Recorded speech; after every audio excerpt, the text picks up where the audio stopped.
Bonjour à toutes et à tous, bienvenue dans ce nouveau reportage. Aujourd'hui, il s'agit de l'histoire de la pédiatrie, je vous laisse avec la suite de la vidéo. C'est en 1802 que le premier hôpital pour enfants en France à Paris apparaît. Mais c'est en 1872 que fut utilisé pour la première fois le terme pédiatrie en France. Dans l'Antiquité, l'enfant occupe une place restreinte dans les traités de médecine. Hippocrate, au 5e siècle avant Jésus-Christ, traite surtout de la grossesse et du fœtus et ouvre d'ailleurs ainsi la porte à l'embryologie et au développement, puisqu'il avait fixé la viabilité de l'enfant à naître à 8 mois. Les enfants sont parfois cités dans des œuvres, mais il n'y a pas de chapitre particulier. Il en est de même chez les auteurs romains ultérieurs, le développement de l'embryon et du fœtus sera la source de nombreuses théories durant des siècles dans les écoles de médecine de l'Europe et de l'Orient. Platon et son école, Aristote puis des auteurs romains de l'Antiquité se préoccupent davantage de l'éducation des enfants et des adolescents. Au Moyen-Âge, paraît beaucoup plus tard, en 1472, un premier traité italien sur les maladies des enfants. En France, un ouvrage de Scevold de Saint-Marthe, peu connu aujourd'hui, rédigé en latin, était largement utilisé en France et en Europe pour l'alimentation des nourrissons. Jusqu'au siècle des Lumières, les spécificités et la personne de l'enfant sont pratiquement ignorées. Même les grands philosophes se désintéressent de l'enfant. Seul saint Augustin racontera son enfance, l'enfant n'est qu'un adulte miniature à la survie précaire. À partir du XVIIIe siècle, l'enfant va progressivement être perçu comme un être en croissance et maturation somatique et psychique, en même temps qu'un sujet d'éducation et d'apprentissage nécessitant une intervention précoce. Mais le nouveau-né sera longtemps considéré comme un tube digestif, un être réflexe, sans aucune compétence, dénué de sentiments et de sensations. Une considération à peine nuancée quand cet être devient rampant puis ambulant. C'est vrai que quand on se rend compte de tout ça, on se dit à l'époque les enfants devaient tellement souffrir et tellement se sentir seuls au niveau de leur développement, de l'affection qu'ils pouvaient recevoir. C'est vrai que nous aujourd'hui ça nous paraît insensé, mais bon c'est normal qu'il y ait une évolution des consciences et du savoir, mais c'est vrai que c'est toujours touchant de prendre considération de ce genre de choses. La forte mortalité infantile est considérée comme une fatalité habituelle, presque normale, et l'infanticide des mal-formés ainsi que l'eugénisme auront longtemps droit de cité.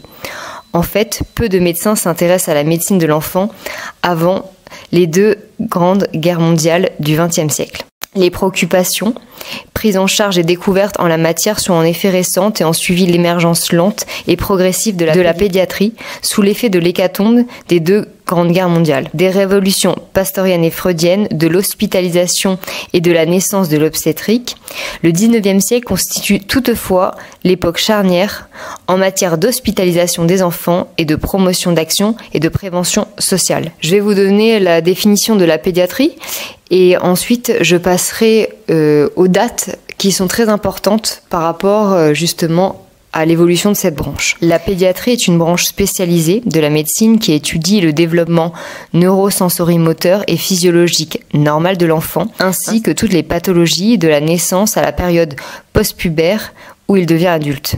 C'est la médecine des enfants, l'enfant étant défini en droit comme tout sujet âgé de moins de 18 ans. La précocité du diagnostic est ici encore plus d'ailleurs vitale pour la santé future de l'enfant et déterminante pour le pronostic. Je vais maintenant vous citer quelques lois pour que vous puissiez voir à peu près l'évolution de certaines pratiques et techniques du début jusqu'à aujourd'hui. Je ne peux pas vous parler de chaque avancée parce qu'il y en a énormément, mais je vais vous dire quand même des références qui vont être utiles pour votre savoir et votre culture générale personnelle. Pour vous donner un ordre d'idée, c'est vers 1620 que Peter Chamberlain, l'aîné, invente le forceps. Donc c'est quand même très vieux le forceps. En 1872, donc la création du mot pédiatrie est paru. En 1875, Madeleine Bray peut être considérée comme la première pédiatre en France. En 1878, l'enseignement de la pédiatrie est officialisé en France. En 1892, la première consultation pour nourrissons en France sous la responsabilité de Pierre Budin. En 1874, l'hôpital dispensaire de Belleville, fondé par Gaston Variot, devient la Goutte de lait, dont l'objectif était les bienfaits d'une alimentation infantile strictement contrôlée. En 1901, la découverte des groupes sanguins. En 1907, l'apparition du mot donc pédiatrie dans Larousse, cette fois donc dans le dictionnaire. En 1911, la création de l'Institut de puériculture à Paris qui comprend non seulement une formation destinée aux médecins, puériculteurs, c'était le mot pour les qualifier à l'époque, mais aussi une école des mères et des cycles de conférences destinés au grand public. Entre 1917 et 1920, la création de l'école de puériculture de la faculté de médecine de Paris. En 1919, la création de la chaire de pédiatrie de l'université de Strasbourg qui vient de redevenir française. Donc en 1945, l'ordonnance du 2 novembre, la protection des enfants de moins de 6 ans et la généralisation du carnet de santé délivré à la naissance. C'est également le début de la pédiatrie moderne et de la protection maternelle infantile, que vous connaissez tous actuellement, donc la PMI. En 1950, la naissance de la pédiatrie néonatale, donc première sous-spécialité de la pédiatrie. Comme ça vous donne un petit peu un ordre d'idée sur les dates de toutes ces avancées pour toutes les spécialités pédiatriques. Là, je vais un peu plus vous parler du rôle des pédiatres et des équipes qui s'occupent des enfants dans ce secteur d'activité. Donc, hormis les pédiatres qui sont spécialisés dans une discipline particulière, le pédiatre généraliste est responsable de la surveillance régulière de la croissance de l'enfant et de son éveil, ainsi que toutes les interventions y afférentes, vaccination, régime, dépistage et des traitements de différentes affections. Donc toujours en collaboration effectivement avec les infirmières, les puéricultrices, les sages-femmes, les auxiliaires de puériculture et les aides-soignantes. La prévention devient de plus en plus prénatale depuis que l'on sait prévenir les complications obstétricales dues aux incompatibilités sanguines. De nouvelles techniques comme la ponction amniotique qui permet d'analyser les cellules fœtales ont ouvert la voie à de nombreux progrès en matière de prévention prénatale. Détection des anomalies chromosomiques par exemple, sans compter les avancées considérables de la génétique. L'attention est portée sur l'hygiène alimentaire, la vaccination, l'éducation des parents, notamment sur les risques d'accidents, d'ingestions diverses ou la mort subite du nourrisson. Le traitement pédiatrique a fait de nombreux progrès. Il pose surtout le problème du choix du lieu de traitement. L'hospitalisation n'est pas toujours nécessaire, mais peut s'avérer indispensable si la garde et la surveillance de l'enfant ne peuvent être assurées à domicile. La pédiatrie ambulatoire offre parfois une solution satisfaisante. Il est vrai que moi, quand j'ai travaillé en pédiatrie aux urgences pédiatriques, parfois c'est vrai que l'enfant aurait pu être hospitalisé à la maison, mais si l'hôpital est loin de la maison, on pouvait garder les enfants pendant toute la durée du traitement, c'était plus pratique pour que les parents évitent de faire trop d'allers-retours, quand il n'y a pas de maison pour les parents à côté de l'hôpital, etc. Ou que parfois le lieu où vit l'enfant n'est pas adéquat pour une surveillance, si les parents également ne sont pas disponibles. Il est vrai qu'il y a des enfants qui sont hospitalisés, qui pourraient être chez eux, mais c'est pour leur assurer un confort à eux ainsi qu'à leur famille. D'autres pédiatres sont également spécialisés. Vous savez, il y a beaucoup de spécialisations dans la pédiatrie. Et leur spécialité, ce sera des pédiatres rhumatologues, cardiologues, chirurgiens, neurologues, néphrologues, endocrinologues, dermatologues, nutritionnistes, hématologues, pneumologues, des pédiatres pédopsychiatres, des urgentologues et des pédiatres également sociaux. Pour parler maintenant de l'avenir de la pédiatrie, les missions des pédiatres ont changé et vont encore s'alourdir. Pour les enfants malades, le pédiatre devra de plus en plus se consacrer aux enfants atteints de maladies chroniques, de maladies rares et aux enfants atteints de handicap. Il aura en charge le conseil génétique. Pour ces pathologies, il devra rester le meilleur guide. Mais l'activité de prévention exercée depuis longtemps par les pédiatres et tous les soignants va peu encore augmenter en raison de beaucoup de prévention sur le long terme. Par exemple, celle de l'obésité ou des maladies cardiovasculaires et aussi de la prévention des comportements à risque ou des addictions chez les adolescents. Les enfants en danger et en précarité doivent être également dépistés et suivis.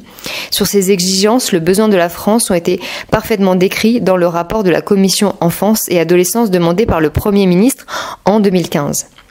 Ces activités de dépistage, qui va s'adresser de plus en plus aux enfants scolarisés et aux adolescents, nécessitent une formation particulière et demandent du temps et une grande disponibilité et pratique. Après avoir parcouru la lente autonomisation de la pédiatrie et constaté son excellence récente, il nous faut garder en esprit, hors des acquis bien sûr admirables de la technologie médicale actuelle, que l'épanouissement de l'enfant doit demeurer le but final de notre société. Le pédiatre de demain et tous les médecins et soignants comme les auxiliaires de puériculture, les infirmières, les sages-femmes, les puéricultrices, les aides-soignantes concernés par les soins des enfants se trouvent inévitablement dans une relation et un exercice de leur métier, aujourd'hui différent, car nous le savons tous, des mutations importantes de société se sont produites depuis un demi-siècle. La famille s'est profondément transformée. L'enfant a été peu à peu plus autonomisé et sa place dans la famille a évolué. Le rapport enfant-parent-soignant change, ainsi que le dialogue. Comme l'explique le sociologue François de Singly, le processus d'autonomisation de l'enfant que consacre le droit est indissociable de l'individualisme en Occident. Mais cela pose la question de la protection à laquelle il a le droit et par sa nature, l'enfant ou l'adolescent est vulnérable. Autonomie ne veut pas dire indépendance. Je trouve que c'est très important de garder ça à l'esprit. En conséquence, la pédiatrie moderne a devant elle une tâche encore plus complexe, mais incontournable si on veut garantir ce qui nous touche tous, l'épanouissement équilibré et humanisé des enfants futurs adultes d'une société en pleine mutation. Sur ces problèmes, l'Académie nationale de médecine devra continuer à apporter sa contribution comme elle a fait auparavant. J'espère que ce reportage sur la pédiatrie vous aura intéressé. Donc, comme on peut le voir, finalement, la pédiatrie, elle n'est pas si vieille que ça. À savoir considérer un enfant pour ce qu'il est, savoir le soigner et l'écouter avec soin, a évolué grandement depuis ces derniers siècles. Donc j'espère que si ce domaine vous intéresse, vous y trouverez une place. J'y ai travaillé en tant qu'auxiliaire de puériculture et je peux vous dire que c'était un endroit très enrichissant car on voit plein de pathologies. Le public a un âge également très différent. Vous pouvez vraiment avoir des enfants très jeunes et jusqu'à des adolescents jusqu'à 18 ans. Donc je trouve que ce service est très intéressant en tant qu'auxiliaire de puériculture. Vous allez pouvoir supplémenter, aider les infirmières, les puéricultrices, les médecins. Il y a un aspect également psychologique très important parce que là vous allez être face à des enfants qui souffrent, qui ont peur et c'est pareil également pour leur famille et pour leurs parents. Donc il y a un aspect de soins, d'accompagnement avec douceur qui est primordial, voire numéro 1, qui est aussi importante que les techniques que vous pourrez apprendre à l'école de soins. Vous savez également que depuis le dernier décret, il y a des soins infirmiers que peuvent faire maintenant les auxiliaires de puériculture. Donc vous allez pouvoir utiliser également ces soins en maternité, mais en pédiatrie également. Mais n'oubliez jamais qu'être humaine est ce qu'il y a de plus important lorsqu'on travaille avec des petits patients, avec des familles qui sont angoissées, qui ont peur. Donc si j'ai un conseil à vous donner après toutes ces années d'exercice que j'ai eu auprès de publics vulnérables, c'est dans un premier temps d'être empathique, doux, à l'écoute et sincèrement concerné par ce qui se passe. Ayez toujours de l'affection dans vos mots, dans vos soins et ça permettra que le séjour se passe beaucoup mieux pour les patients que vous recevez. J'espère en tout cas que ce reportage vous aura plu, vous aura informé et appris quelque chose pour votre futur métier ou tout simplement pour vos connaissances personnelles. Si vous avez envie de faire le métier d'auxiliaire de puériculture et que vous souhaitez être accompagné par mon équipe, rendez-vous sur franceprepa.com pour vous inscrire et préparer avec nous votre entrée à l'école d'auxiliaire de puériculture. Je vous dis à bientôt pour une prochaine vidéo. Au revoir.